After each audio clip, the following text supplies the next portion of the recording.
આગળ સમાચારમાં વાત કરીએ તો સમાચાર સામે આવી રહ્યા છે જેમાં S-400 જે સિસ્ટમને નુકસાનના સમાચાર છે તે ખોટા હોવાનું સામે આવ્યું છે। S-400નો વિનાશ અથવા કોઈ પણ નુકસાન થયું નથી, તેને કોઈ નુકસાન પહોંચ્યું નથી। સમાચાર પાયા વિહોણા અને ખોટા છે। સંરક્ષણ અધિકારીઓનું આ નિવેદન સામે આવ્યું છે। સંરક્ષણ અધિકારીઓએ આ વાતની પુષ્ટિ કરી છે। તો અફવાઓથી દૂર રહેવા માટે ખાસ અપીલ કરવામાં આવી છે। સોશિયલ મીડિયા ઉપર ઘણા ફેક ન્યૂઝ ફરતા હોય છે, તેનાથી લોકો સચેત રહે। તો S-400 સિસ્ટમને નુકસાનના સમાચાર છે તે ખોટા આવ્યા હોવાનું સામે આવ્યું છે। જે અફવાઓ ફેલાઈ હતી S-400નો વિનાશ અથવા તો તેને કોઈ પણ પ્રકારનું નુકસાન પહોંચ્યું નથી। સંવાદદાતા અનિતા આપણી સાથે જોડાયેલા છે। જી અનિતા, S-400 જે મિસાઇલ છે અને તેને નુકસાન પહોંચ્યું કે તેને તોડી પાડવામાં આવી છે તેવા ફેક ન્યૂઝ ફરતા હતા, પરંતુ સંરક્ષણ અધિકારીઓ દ્વારા વાતની પુષ્ટિ કરવામાં આવી છે કે કંઈ પણ થયું નથી। તેને લઈને કોઈ અપડેટ? ચોક્કસથી સ્મિતા, S-400 જે છે તેને નુકસાન થયું છે, તે સિસ્ટમને નુકસાન થયું છે તેવી એક અફવા જે છે તે ફેલાઈ હતી, પરંતુ સંરક્ષણ અધિકારીઓ જે છે તેણે આ વાતની પુષ્ટિ કરી છે અને જણાવ્યું છે કે અફવાઓથી દૂર રહેવું અને આ માત્ર ને માત્ર એક અફવા છે। S-400 જે છે તેનો વિનાશ જે છે તે કોઈ પણ તેનો વિનાશ નથી થયો, તેને કોઈ પણ પ્રકારનું નુકસાન નથી થયું તેવું પણ તેમણે જણાવ્યું છે।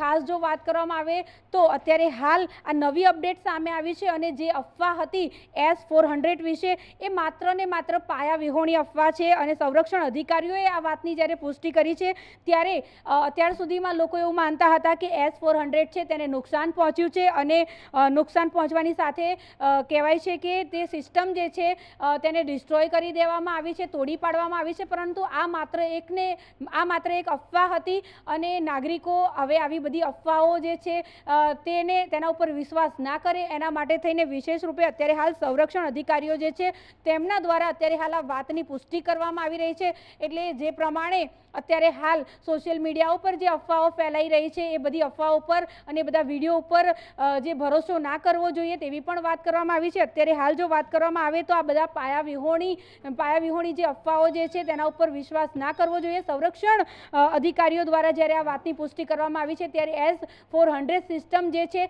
તે સહી સલામત છે અને તેને કોઈ પણ પ્રકારનું નુકસાન થયું નથી અને તેને તોડી પણ નથી પાડવામાં આવી। આની જે પુષ્ટિ આધિકારિક રીતે કરવામાં આવી છે ત્યારે આ એક સારી વાત કહી શકાય કે S-400 જે છે તે સહી સલામત છે અને તેને કોઈ પણ પ્રકારનું નુકસાન થયું નથી। વિશેષ રૂપે જો વાત કરવામાં આવે તો જ્યારે સંરક્ષણ અધિકારી દ્વારા આ પ્રમાણેનું આધિકારિક બયાન સામે આવતું હોય છે ત્યારે બજારોમાં અત્યારે હાલ જે અફવાઓ ફેલાઈ રહી છે સોશિયલ મીડિયા પર, અત્યારે હાલ તમે રીલ્સના માધ્યમથી પણ અફવાઓ જોઈ રહ્યા છે, ત્યારે આ પ્રકારની જે અફવાઓ જે છે તેના ઉપર વિશ્વાસ ના કરવો તેવી પણ અપીલ કરાઈ છે। જી અનિતા, જોડાયેલા રહેજો આપ।